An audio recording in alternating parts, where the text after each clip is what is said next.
Bonjour, c'est Ursule encore. On est le 7 septembre 2020. Alors je viens sonner la trompette une seconde fois aujourd'hui et je viens proclamer le retour de notre Seigneur Jésus-Christ. Amen. Alors on est dans le temps où Jésus-Christ est en train de rassembler ses enfants. Amen. Alors ne te laisse pas voler ta couronne. Ne te laisse pas voler tes préparatifs par ces personnes-là qui te disent que c'est lointain. Par ces personnes-là qui essaient de te maintenir dans une situation, au fait, qui n'a rien à voir avec le retour du Seigneur. Amen. Il est très important que tu puisses te préparer. Amen. Et que, là où il y a les futilités, tu puisses fuir. Amen. Débarrasse-toi de tout ce qui est distraction, de toute personne qui te perd le temps et l'énergie. Allez, il faut flusher. Amen. Et puis, prends ton temps à chercher le Seigneur jusqu'à ce que tu le trouves. Et même, écoute cela, quand tu te mettras à chercher le Seigneur, tellement tu vas le chercher, que les autres, ils vont, au fait, se débarrasser de toi, au fait. Tu n'auras plus rien d'intéressant. Amen. Et ceux-là qui vont oser encore vouloir se mettre avec toi, c'est ceux-là qui veulent, au fait, te détourner de ta trajectoire. Je suis désolée de te le dire. Sauf, bien sûr, les autres avec qui tu marches pour le retour du Seigneur. Parce que les 5 sages, elles ont marché ensemble. Elles étaient quand même 5. Amen. Et les folles aussi, elles ont marché ensemble. Elles étaient 5 folles. Amen. Question de dire que, en tout cas, tu t'assembles avec les gens qui te ressemblent. Amen. Alors, s'il y a quelqu'un qui vient autour de toi comme pour s'intéresser à ce que tu fais, sache que il est important que tu puisses avoir l'œil ouvert et t'assurer que ce n'est pas un agent de Satan juste là en train de vouloir te voler la couronne. On est dans les temps où les gens cherchent à voler les couronnes des autres. Jésus-Christ a dit à une église, il dit, garde ta couronne, fais attention afin qu'on ne te la vole pas. Si on ne peut pas voler les couronnes, Jésus n'allait pas le dire. Si Jésus l'a dit, c'est parce qu'on peut te voler ta couronne. Alors il te dit de faire attention, de peur que quelqu'un mal intentionné vienne te le voler.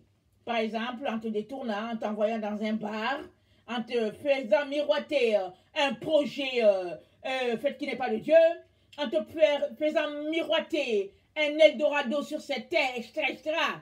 Tu n'es pas vraiment de ce groupe-là, de ce monde-là. Amen. Refuse, fuis, laisse-les dans leur Laodicée. Laisse-les, ils aiment Laodicée, laisse-les dedans. Amen. Et toi, cours pour chercher à te comporter comme l'église de Philadelphie ou bien l'église de Smyrne. Amen. Les gens de Laodicée, ils sont intraitables. Amen. Parce qu'ils sont convaincus d'être dans la vérité. Tu essayes de leur parler, tu essayes d'enlever les écailles de leurs yeux, tu essayes de leur donner un produit pour nettoyer leur surdité. Tu essayes de tout ce que tu peux en train de vouloir leur donner des vêtements. Tout ça, ils ne veulent pas. C'est le groupe qui a raison. Ils vont te prouver qu'ils ont raison et toi tu as tort. Ils vont se mettre à discuter jusqu'à ce que tu sois dégoûté et que tu les laisses dans leur Laodicée. Parce que c'est les gens de la loi. C'est les gens qui ont toujours raison. Et nous sommes dans cette période-là. Et donc, très important que tu comprennes que tu es appelé à sortir de cette génération-là, de cette époque-là. Quand bien même tu es né dans cette période-là et que tu as grandi dans une vie d'église où, au fait, c'était que Laodicée sous différentes formes. Amen. Tout est Laodicée dans notre époque, avec différentes dénominations, mais c'est Laodicée. Et Jésus t'intéresse à sortir de là. Amen. Alors, on va regarder cela dans une autre vidéo. Comment sortir Laodicée. Même pour aujourd'hui, je viens parler de le nouvel ordre mondial, le 4e royaume prophétisé par Daniel, le pied de la statue. Amen. Alors, on va s'arrêter juste là, parce qu'il est important que tu saches le temps dans lequel on est. Et bon, avec les vidéos qui vont venir, ce serait bien que tu puisses, au fait, t'informer en lisant ta Bible. Amen. Donc, je t'envoie déjà le passage, je te donne les références pour que tu puisses aller lire par toi-même et prier pour que notre Dieu Tout-Puissant te fasse grâce et te donne d'échapper à ce qui est sur le point de s'abattre sur la terre. Alors, on va lire Daniel 2, le verset 28 à 30. Attendez, est-ce que j'ai les bonnes références? Mais en tout cas, on va lire Daniel 2, ok? Daniel 2, c'est un peu avant le Nouveau Testament. C'est après Ézéchiel. Et puis, bon, voilà, Daniel 2.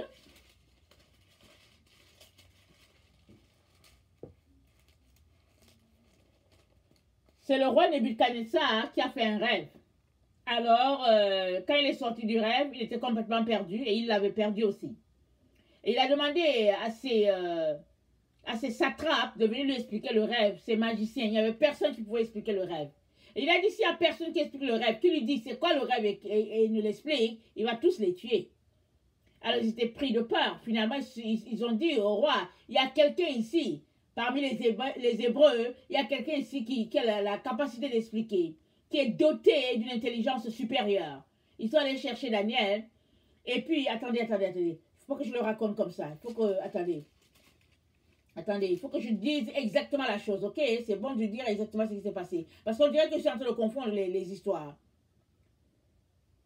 Ah, voilà, c'est ça. Alors, Arjoc lui a dit, j'ai trouvé parmi les captifs de Juda un homme qui donnera l'explication au roi. Donc voilà, c'est Arjoc qui a trouvé Daniel. Et Daniel donc est venu donner l'explication au roi. Il a dit au roi, le verset 28, mais il a dit, mais il y a dans les cieux un Dieu qui révèle les secrets et qui a fait connaître au roi Nebuchadnezzar ce qui arrivera dans la suite des temps. Voici ton songe et les visions que tu as eues sur ta couche. Sur ta couche, ô roi, il t'est monté des pensées touchant ce qui sera après ce temps-ci. Et celui qui révèle les secrets t'a fait connaître ce qui arrivera. Si ce secret m'a été révélé, ce n'est point qu'il y ait en moi une sagesse supérieure ou celle de tous les vivants, pardon, mais c'est afin que l'explication soit donnée au roi et que tu connaisses les pensées de ton cœur. Ô roi, tu regardais et tu voyais une grande statue. Cette statue était immense, d'une splendeur extraordinaire. Elle était debout devant toi et son aspect était terrible. La tête de cette statue était d'or pur. Sa poitrine et ses bras étaient d'argent. Son ventre et les cuisses étaient d'airain. Ses jambes de fer. Ses pieds en partie de fer et en partie d'argile. Tu regardais lorsqu'une pierre se détacha sans le secours d'aucune main, frappa les pieds de fer et d'argile de la statue et les mit en pièces.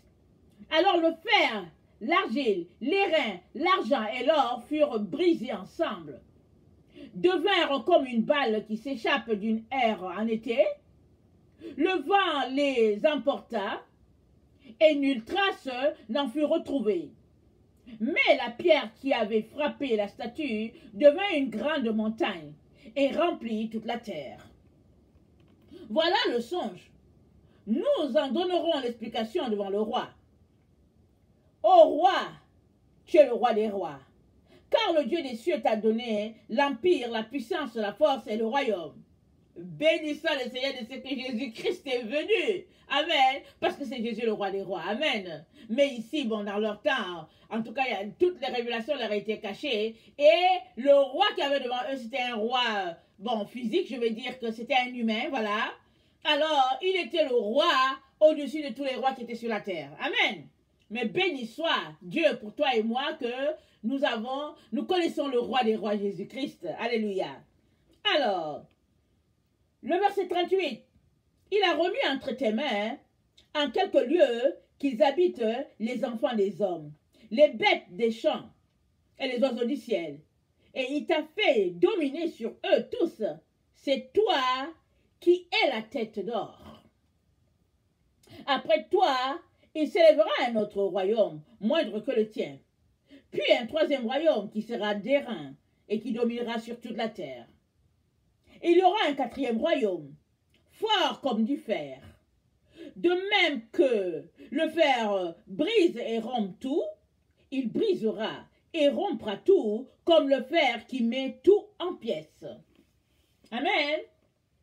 Et comme tu as vu les pieds et les orteils en partie d'argile, de potier et en partie de fer, ce royaume sera divisé. Mais il y aura en lui quelque chose de la force du fer, parce que tu as vu le fer mêlé avec l'argile. Et comme les doigts des pieds étaient en partie de fer et en partie d'argile, ce royaume sera en partie fort et en partie fragile. Tu as vu le fer mêlé avec l'argile, parce qu'ils se mêleront par des alliances humaines. Mais ils ne seront point unis l'un à l'autre, de même que le fer ne s'allie point avec l'argile. Dans le temps de ces rois, le Dieu des cieux suscitera un royaume qui ne sera jamais détruit. Alléluia. Et qui ne passera point sous la domination d'un autre peuple. Praise the Lord. Hey, c'est intéressant. Il brisera et anéantira tous ces royaumes-là, et lui-même subsistera éternellement. Béni soit le Seigneur. Amen. Alors, j'espère que tu es content de faire partie de ce royaume-là, qui ne passera sous la domination d'aucun peuple, et qui ne sera jamais anéanti, et le royaume subsistera éternellement. Amen. Alors, on est à cheval dans ce temps-là, parce que ce royaume est en train de se forger, de se monter de toutes pièces, et il se monte par les enfants de Dieu qui marchent dans la pureté, qui marchent dans la véritable doctrine de Christ. Parce que pour faire partie de ce royaume-là, tu as besoin de ne pas te corrompre. Tu as besoin de refuser la souillure qui se passe en ce moment-là sur la terre. Amen.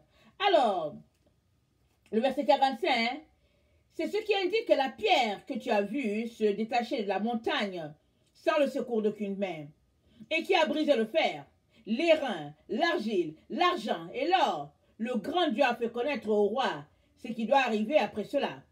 Le songe est véritable et son explication est certaine. Alléluia, béni soit le Seigneur. Le songe est véritable, son explication est certaine.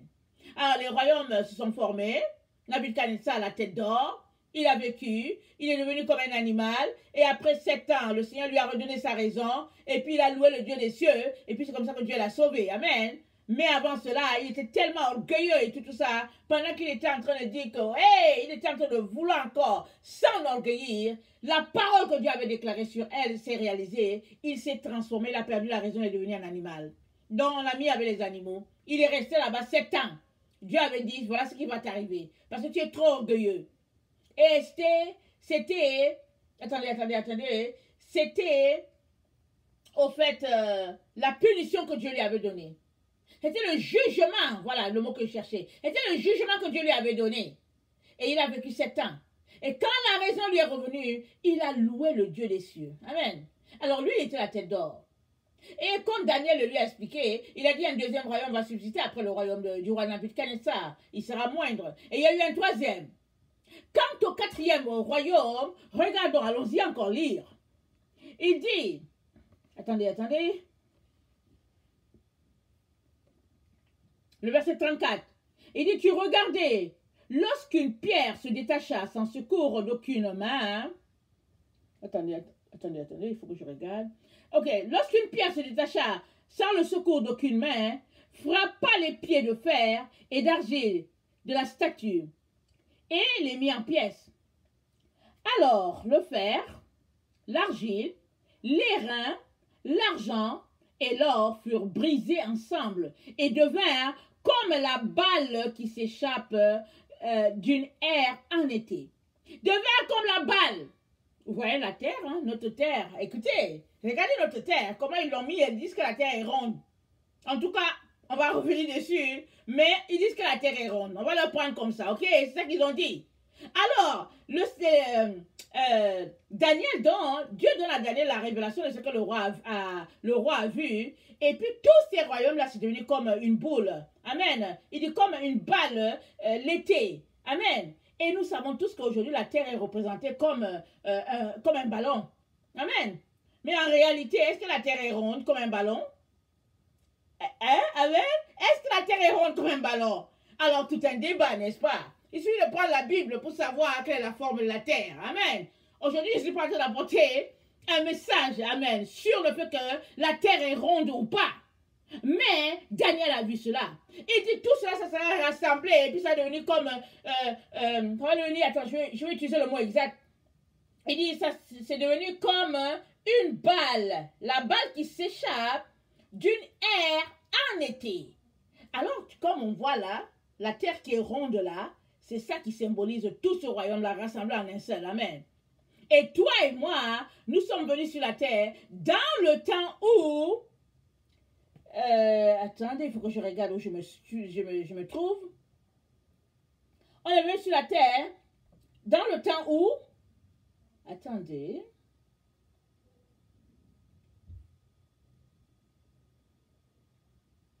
Ok, le verset 33. Les jambes... Attendez. La tête de cette statue était d'or, le verset 32, était d'or pur. Sa poitrine et ses bras étaient d'argent. Son ventre et ses cuisses étaient d'airain. Ça, c'est le troisième royaume. Et le quatrième, regardez ça, le verset 33. Ses jambes de fer. Ses pieds en partie de fer et en partie d'argile. Tu regardais, lorsqu'une pierre se détacha, sans le secours d'aucune main, frappa les pieds de fer et d'argile de la statue et les mit en pièces. Merci Seigneur. Alors le fer, l'argile, l'airain, l'argent, l'or furent brisés ensemble. Devinrent comme la balle qui s'échappe d'une ère en été. Le vent les emporta et nulle trace n'en fut retrouvée. Merci Seigneur. Mais la pierre qui avait frappé la statue devint une grande montagne et remplit toute la terre. Amen. Mais la pierre, amen, est devenue une grosse montagne. Et nous savons tous que notre Seigneur Jésus-Christ est lui qui rendra tout cela possible. Amen. Amen. Il est le rocher sur lequel nous bâtissons. Il est le roc. Amen. Et pendant que Daniel avait expliqué cette vision, ou bien le roi Nabuchodonosor avait eu cette vision, nulle part il n'avait connaissance qu'il y a le Fils de Dieu qui serait sur la terre. Amen. Alors, regardons un peu. Et comme je l'ai dit dès le départ, on est dans le temps de ce quatrième royaume-là. Maintenant, allons-y lire le verset 40. Alors, c'est Daniel qui parle au roi, il lui dit, il y aura un quatrième royaume, fort comme du fer. De même que le fer brise et rompt tout, il brisera et rompra tout, comme le fer qui met tout en pièces. Et comme tu as vu les pieds et les orteils en partie d'argile et en partie de fer, ce royaume sera divisé. Amen. Et nous voyons que notre monde est divisé. Amen. Il est divisé. Les grands disent qu'ils sont les grands, ils essaient de dominer les petits, alors que dans le fond, ce sont les royaumes qu'on dit petits qui les font vivre. Parce qu'ils tirent tout des petits royaumes, disent-ils. Ils tirent l'or des royaumes d'Afrique, et puis des petits pays. Ils tirent le nickel, le bronze, l'uranium, tous les métaux précieux. Ils tirent ça de ces 10 petits pays. Amen. Ils disent que c'est des petits pays. Ils disent que c'est des pays pauvres. Mais ce sont ces pays-là qui les font vivre. Alors voilà comment ce royaume-là est divisé dans notre temps. Alors les plus forts écrasent le plus petit. Et ils n'arrivent pas à être unis. Mais ils se tissent comme les alliances. Et puis il y a les Nations Unies qui sont là pour jouer le rôle, en tout cas, du voleur. Amen. Alors ils essaient de dire aux gens, on vous fait un prêt et tout ça, alors que dans le fond, c'est leur propre argent. Alors on essaie d'envoyer les casques bleus pour dire que bon, ils sont là pour mettre de l'ordre, alors qu'ils sont là pour voler. Alors toutes sortes de situations, que tout le monde on sait que c'est ça qui se passe. Amen. Mais, généralement, l'être humain, il est impuissant. Il ne sait quoi faire. Alors c'est pourquoi la Bible dit, en tout cas, ils seront divisés entre eux. Ils ne vont pas aller, ils ne vont pas réussir à se mêler parce que ça ne va pas. On sait tous que ça ne va pas. Amen. Alors, On revient à notre explication. Il dit, mais ce royaume aura en lui quelque chose de la force du fer. Parce que tu as vu le fer mêlé à l'argile, et c'est dit, ils vont se mêler, ils se mêleront par des alliances humaines. Amen. Alors nous savons tous que ce sont ces alliances-là qui nous lient. Amen. Alors un pays vient, un pays dit industrialisé, il vient, il dit au pays, je vais te faire un prêt. Alors le petit pays dit, ok, j'ai besoin d'un prêt. Alors que c'est son propre argent qu'on lui dit de rembourser. Alors quand on lui donne comment, ou bien quand on lui donne les modalités de remboursement de ce prêt-là, finalement il se rend compte que son pays sera endetté aux 10 pays industrialisés pendant au moins 100 ans. Parce que le petit pays n'est pas capable de rembourser. Mais dans le fond, c'est l'argent de ce pays-là. Ce n'est pas l'argent du pays industrialisé.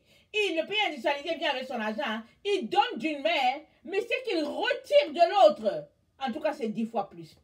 Et en plus de cela, non seulement c'est 10 fois plus, il te dit je te donne un prêt, et puis il prend tout ton or. Il prend tous tes objets précieux, il prend tout. Et nous savons tous que l'Afrique est un géant béni, en tout cas à profusion, en ce qui concerne les richesses du sol. L'Afrique a été bénie, elle a été dotée par Dieu vraiment de toutes ces richesses-là. Et pourtant, l'Afrique est le continent le plus pauvre. Comment expliquer cela? Parce qu'il est lié, il est entremêlé avec l'Occident par des alliances humaines. Et quand on parle d'alliances humaines, on parle de fausses alliances. Amen. On parle d'alliances où l'un domine l'autre, et l'un est esclave, et puis l'autre est le maître, etc., etc. Et le Seigneur avait donné toute explication là à Daniel. Amen. Mais béni soit notre Dieu de ce que lui, il a prévu qu'il y aura un royaume. Une pierre qui va se détacher, qui va venir briser toute cette histoire-là. Et après, cette pierre va devenir une montagne. Et cette montagne-là, alléluia, en tout cas, ça va s'étendre sur toute la terre, alléluia. Et ce sera un règne, amen, comme nous l'avons jamais connu, parce que Jésus-Christ est celui-là qui va assurer la justice. Amen. Est-ce que tu n'as pas hâte à ce royaume-là? En tout cas, moi, j'ai hâte à ce temps de millénaire sur la terre. Tant il est vrai qu'on a goûté, amen, les royaumes de ce monde, alors on goûtera aussi un royaume où la justice de Dieu, en tout cas, fera effet. Amen. Alors, c'est très intéressant. Que le nom de notre Dieu soit béni. Amen. Alors, la Bible nous dit, le verset 44, alors, dans le temps de ces rois, c'est-à-dire le temps du 4e royaume, le temps où le royaume est de pied, en partie de fer et puis en partie d'argile, le Seigneur nous dit, dans ce temps-là, le Dieu des cieux suscitera un royaume qui ne sera jamais détruit et qui ne passera point sous la domination d'un autre peuple. Ah, praise the Lord. Ah, en tout cas, c'est bon, hein? C'est bon, un royaume qui ne passera pas sous la domination d'un autre peuple. C'est extraordinaire. Surtout, nous savons que les peuples sont dominés, écrasés, méprisés. C'est pour ça que les gens quittent l'Afrique. Ils disent qu'ils s'en vont en Occident pour chercher le bonheur. Et puis ils sont remplis là en Occident. Et puis plusieurs vont mourir comme les animaux comme ça. Ils sont venus pour chercher un peu d'argent pour pouvoir aider leur famille. Et puis bon, avec aussi le mandat d'être des grands, un peu, à peu près. Hein, mais plusieurs mourront ici en Occident. Parce qu'ils n'auront point de porte, de route pour retourner. On va leur dire, si tu veux retourner, si tu veux voyager, prends le vaccin. Or, si tu prends le vaccin, tu vas mourir en enfer, séparé à tout jamais de Dieu. Et si tu dis que tu ne prends pas le vaccin, que tu ne voyages pas, ben il faut que tu manges. Et si tu n'as pas pris le temps pour stocker de la nourriture, tu vas là affamer. Et puis si tu cherches la route pour partir, je ne sais pas par où tu vas partir. Parce qu'il y a des tonnes et des tonnes d'eau qui nous séparent entre, par exemple, l'Amérique et puis l'Afrique, entre l'Europe et l'Afrique. Et puis même si tu voulais nager, comment vas-tu nager? La distance, elle n'est pas calculable. On ne peut pas l'estimer. Amen. Il y a que les bateaux. Et puis bon, voilà, on sait tous le scandale qui est souvent arrivé. Les gens qui ont payé des personnes pour les faire traverser. Et les bateaux n'étaient faits que de plastique. Amen. Des bateaux gonflables. Et puis après, il suffit que l'air coule et puis c'est fini. Et beaucoup ont péri comme ça, dans la mer, en rêvant d'arriver en Europe, l'Eldorado qu'on a dans la tête, dans l'espoir que là-bas, on peut au moins être une ménagère. Et on va gagner sa vie, etc., etc. Mais, il y a un royaume qui vient sur cette terre. Un royaume où la justice de Dieu sera. Où Dieu lui-même en personne assurera la justice. Amen. Il est important que tu fasses tout pour faire partie de ce royaume-là. Amen. Ce royaume-là est en train de se mettre en place. C'est ça que tu dois comprendre. Et il se met en place par une vie de justice.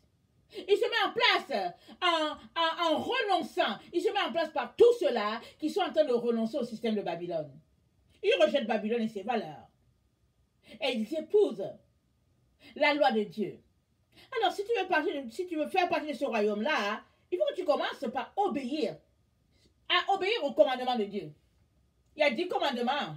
Et dans les 10 commandements, il y a plusieurs ramifications. C'est-à-dire les 10 commandements, une fois qu'on les éclate, alors ça peut au moins faire 100 commandements.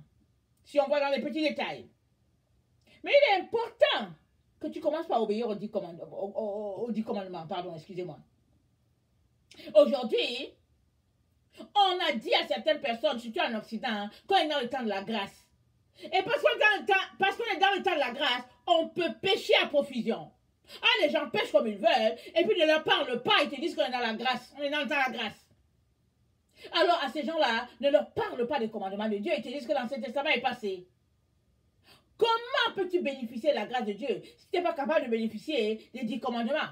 Parce que les 10 commandements, c'est le souffle de Dieu qui nous l'a donné. Dieu en personne a donné les 10 commandements.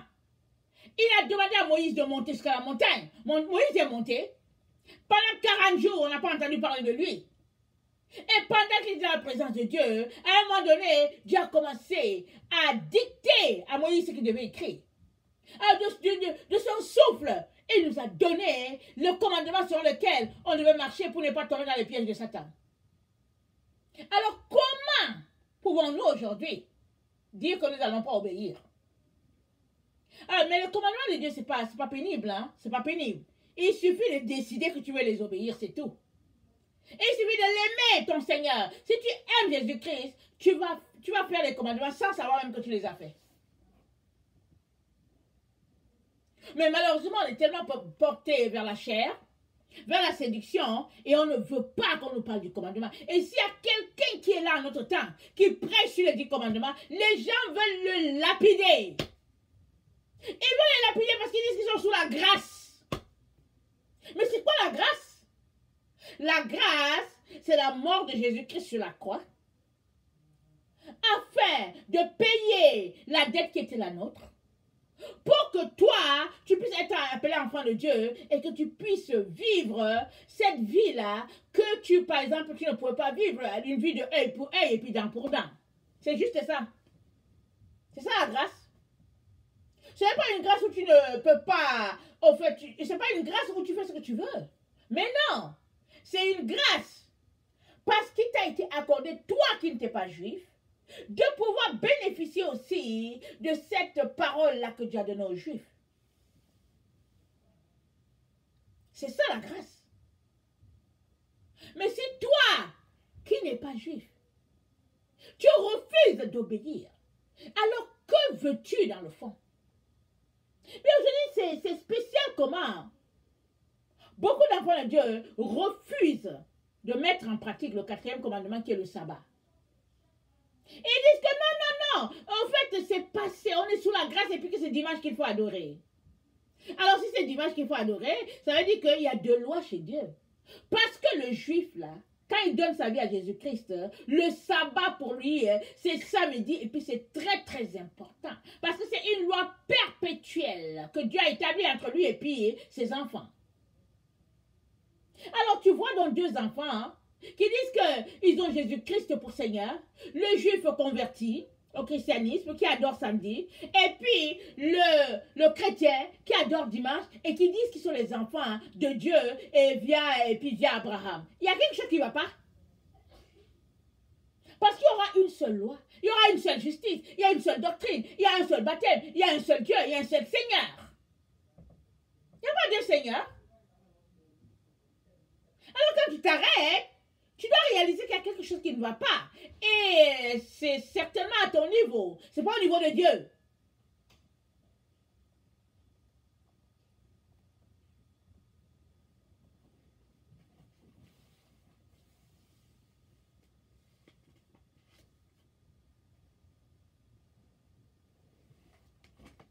Alors on est dans le temps où le quatrième royaume est en train de se mettre en place.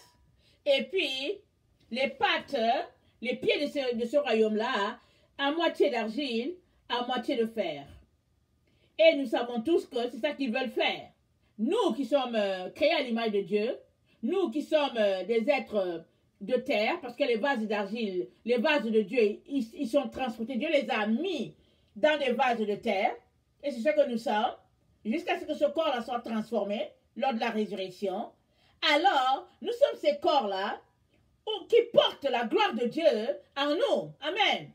Et le quatrième royaume, donc, il veut allier le plomb à l'argile. Faire de nous des ordinateurs ambulants. C'est ça qu'ils veulent. Ils ont tellement réfléchi. Ils sont tellement intelligents là. Qu'ils ont réfléchi. Et ils sont arrivés à la conclusion que tout ce qu'ils peuvent faire pour nous, pour notre génération de la fin, c'est nous rendre les ordinateurs. Ça, c'est la conclusion qu'ils ont trouvée pour notre génération. Mais tu peux accepter que ce sera ainsi pour toi. Et parce que tu veux goûter à ce que ça peut être un ordinateur qui parle. Mais tu peux aussi refuser. Tu peux dire non, moi, j'ai été créé à l'image de Dieu, je refuse. Je refuse leur liquide en moi. Je refuse leur tatou en moi. Je refuse tout ce qu'ils disent, je refuse. Je suis créé à l'image de Dieu. Et tu assumeras les conséquences, s'il te plaît. Et puis c'est rien, les conséquences, ils vont juste te tuer, c'est tout. Mais ils ne vont pas t'enlever ce qui fait de toi l'être créé à l'image de Dieu. Ils ne vont jamais te l'enlever. Tant et aussi longtemps que tu dis, vous ne me touchez pas. Mais tu peux aussi jouer à la personne qui lèche les bottes des gens. Et puis tu es là, au lieu de te tenir pour la vérité, tu joues au chat ou à la souris. Au lieu de te tenir pour la vérité, tu pratiques l'hypocrisie. Dis-moi comment tu vas faire pour sortir de là, puisque tu aimes pratiquer l'hypocrisie. Dis-moi, puisque tu as la crainte des hommes, et que tu n'es pas prêt à te tenir pour la vérité de Dieu, comment vas-tu faire? Nous sommes dans le temps du quatrième royaume. Le temps là que Dieu a montré au roi Nabuchodonosor et que Daniel a expliqué. Nous sommes dans ce temps-là. Il a dit le songe est véritable, son explication est certaine.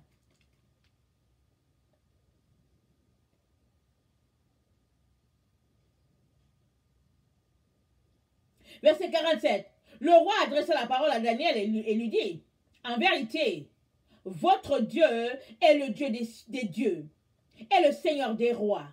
Et il révèle les secrets puisque tu as pu découvrir ce secret. Un roi païen, hein, il dit que le Dieu que toi tu prétends servir là, il dit que ce Dieu-là, c'est le Dieu des dieux. Et c'est le Seigneur des rois. Et il dit, ce Dieu-là, il révèle les secrets. Alors, si un païen peut dire ça, combien à plus forte raison toi? Et si tu le dis, ta vie devrait montrer que tu le dis vraiment. Parce qu'il s'agit de vérité contre mensonge. Il s'agit de lumière contre ténèbres. Il s'agit d'un royaume qui va périr contre un royaume qui jamais ne périra. C'est ça qu'on a lu. Qui va devenir une montagne, une haute montagne qui va se répandre sur toute la terre. Et la terre sera remplie de la connaissance de la gloire de Dieu. Que choisis-tu? Que choisis-tu? Vas-tu venir devant Dieu pour lui demander de t'aider à enfin pratiquer la droiture, la vérité, ou bien te caches-tu derrière les hommes pour pouvoir vivre comme eux, marcher comme eux? Parce que c'est du non négociable. Si tu n'es pas capable de te tenir pour la vérité, seule la vérité triomphera. Seule la vérité triomphe et elle te libère, toi. Si tu la refuses, tu te retrouveras avec le royaume des antichrists. Tu te retrouves avec eux. Les antichrists, toutes les personnes qui sont contre Dieu, ils vont se retrouver faisant partie de ce royaume-là que les gens vont vouloir monter avec des antennes sur la tête des humains comme si c'était des ordinateurs.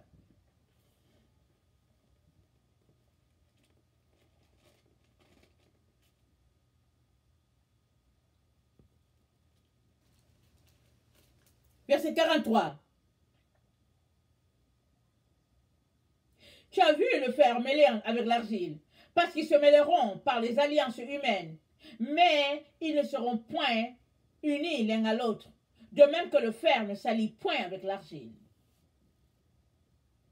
On ne peut pas allier ce que nous sommes à un matériel. Ce n'est pas possible. Dieu n'a jamais prévu cela. C'est pourquoi Dieu a dit à Israël, Lévitique 19, verset 19, il dit, tu ne mélangeras pas des semences de la même espèce, tu ne mélangeras pas, exemple, le lin avec le coton. Dieu a dit non. Déjà, dès le départ, il dit à Israël, tu n'accepteras pas ça. Et là, aujourd'hui sur la terre, il y a des êtres hybrides. On n'a encore rien vu. On n'a encore rien vu. Sur cette terre-là, il y aura des gens qui seront là, tu ne sais pas si c'est un animal ou une personne. Parce qu'ils vont faire des croisements dans les laboratoires, ils vont mélanger des choses. Et puis même, toutes les personnes qui vont prendre les vaccins là, quand ces femmes-là vont concevoir, la Bible dit que il y a une génération qui accouchera des monstres dans la taube. Je pense que c'est dans Esdras. Une génération qui accouchera des monstres. C'est sérieux. Je viens t'encourager en ce jour à choisir de marcher par la vérité, pour la vérité, avec la vérité. Peu importe les conséquences qui seront les tiennes, tiens-toi pour la vérité. Elle te rendra libre. Et si tu meurs, tu iras vite trouver Jésus, c'est tout. C'est pas compliqué. Et tu seras dans la gloire. Il n'y a pas meilleurs endroits. Il n'y a pas meilleur que la présence de Dieu. Il n'y en a pas. Mais souvent, on craint la mort. Je me demande bien pourquoi on la craint. Pourquoi craint-on la mort? Parce que dans la présence de Dieu, il n'y a que gloire.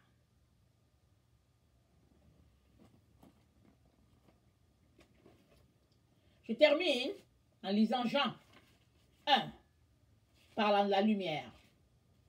C'est que par la lumière, avec la lumière, que tu réussiras à dire non à ce quatrième royaume-là, qui est le nouvel ordre mondial. Pendant que tu étais là en train de dormir, en train de courir les diplômes, ils étaient en train de bâtir leur royaume, là, en train de monter leurs histoires de toutes pièces. Leur histoire de Covid, là, ils ont inventé ça et puis bon, ils ont planifié leur affaire depuis longtemps. Toi, tu courais après les diplômes, n'est-ce pas? Après une position sociale, n'est-ce pas? Alors voilà la surprise qu'ils t'ont réservée. Amen. C'est ça la surprise. Maintenant, comment sortir de là? Ça sera de l'utopie. De dire, oh, Jésus vient me sortir là. Il y a des gens qui prient pour que Jésus les sorte, pour que ça n'existe. Voilà, ils prient pour que ça n'arrive pas. Mais ça va arriver parce que ça a été prophétisé. Il y a plus de 2000 ans par l'apôtre Jean. Des gens prient pour que Seigneur, il ne faut pas que ça arrive. Seigneur, il ne faut pas que ça arrive. Mais ça, ce n'est pas une prière. Tu es en train de t'opposer au plan qui est déjà établi. Tu dois plutôt demander au Seigneur, Seigneur, aide-moi à sortir victorieux de cette situation. Et il te dira quelles sont les choses que tu dois enlever de toi. Il va commencer à te dire s'il faut que tu quittes ton boulot ou pas. Il va te dire comment te débarrasser de certaines situations.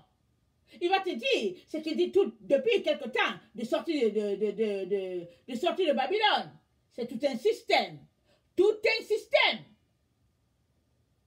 Tous ceux-là qui vont finir par se retrouver avec le Seigneur Jésus vont tous sortir de Babylone. D'une manière ou d'une autre.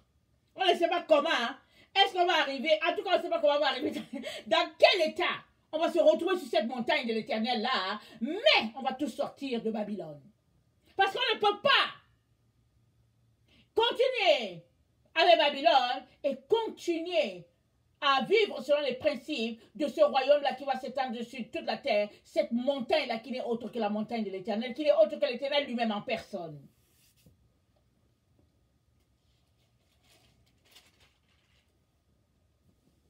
Jean 1. Au commencement était la parole. Et la parole était avec Dieu. Et la parole était Dieu. Elle était au commencement avec Dieu.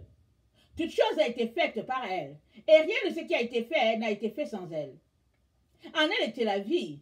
Et la vie était la lumière des hommes. La lumière luit dans les ténèbres. Et les ténèbres ne l'ont point reçue. Il y a un homme envoyé de Dieu. Son nom était Jean. Il vint pour servir de témoin, pour rendre témoignage à la lumière, afin que tous crussent par lui. Il n'était pas la lumière, mais il parut pour rendre témoignage à la lumière. Cette lumière était la véritable lumière qui, en venant dans le monde, éclaire tout homme. Elle était dans le monde, et le monde a été fait par elle, et le monde ne l'a point connue. Elle est venue chez les siens, et les siens ne l'ont point reçue. Mais à tous ceux qui l'ont reçue, à ceux qui croient en son nom, elle a donné le pouvoir de devenir enfants de Dieu, lesquels sont nés, non du sang, ni de la volonté de la chair, ni de la volonté des hommes, mais de Dieu. Et la parole a été faite chair. Elle a habité parmi nous, pleine de grâce et de vérité, et nous avons contemplé sa gloire, une gloire comme la gloire du Fils unique venu du Père. Amen. Une gloire comme la gloire du Fils unique venu du Père. Jésus, cette gloire. Jésus, cette lumière. Et si tu l'acceptes, ta vie n'a rien à craindre. Tu n'as rien à craindre. Parce que vivant ou mort, tu es avec lui. Mais si tu ne l'acceptes pas, et que tu t'associes ou bien que tu continues d'obéir à ces gens-là, ils vont te rendre un ordinateur ambulant. Et après, la Bible dit, tu vas juste passer au feu qui va brûler. Et tu seras séparé de Dieu à tout jamais. Mais si tu acceptes Jésus-Christ, ou bien si tu es un chrétien qui dit appartenir à Jésus et qui ne marche pas selon ses principes, il est très important que tu décides enfin de marcher selon ses principes. Très, très important. Parce que seuls ceux-là qui pratiquent la véritable doctrine de Christ traverseront la barrière.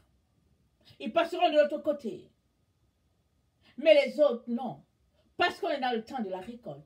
Il y a une récolte qui va se faire sur cette terre.